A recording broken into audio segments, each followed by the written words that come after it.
สุดท้ายที่เฮาได้เฮียนด้วยกันปีสุดท้ายที่เฮาจะต้องจากกันผ่านการเฮียนผ่านวันเวลาจนทำให้เฮาได้หูจักกันได้เป็นเพื่อนกันจนวันนี้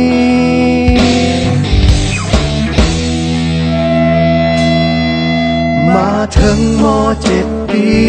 นี้ก็เลยห้องเพลงนี้แทนใจก่อนที่เฮาจะจากไปห่างกันให้ทุกคนจดจำในใจฝากเพลงนี้ไว้ให้คิดถึงกันเมื่อต้องถึงวันที่จากไป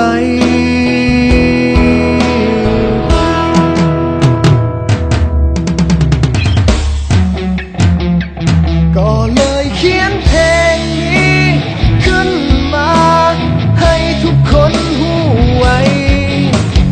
ออกมาจากหัวใจของเพื่อนคนนี้ถึงจะอยู่แห่งหนใดยังคิดถึงกันทุกวินาทีจึงขอมอบเพลงนี้แด่เพื่อนทุกคน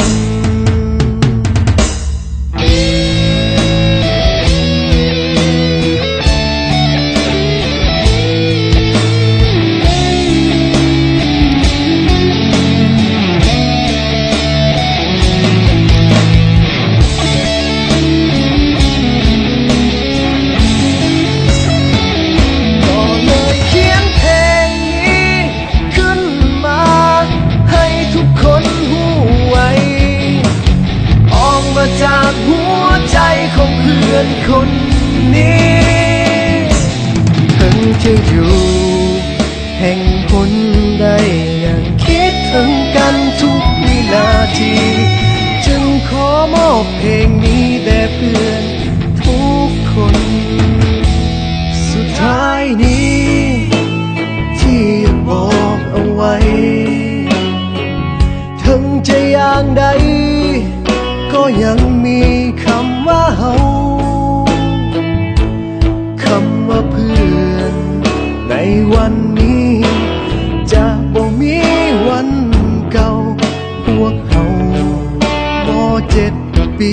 สุดท้ายคำว่าเพื่อนในวันนี้จะบ่มี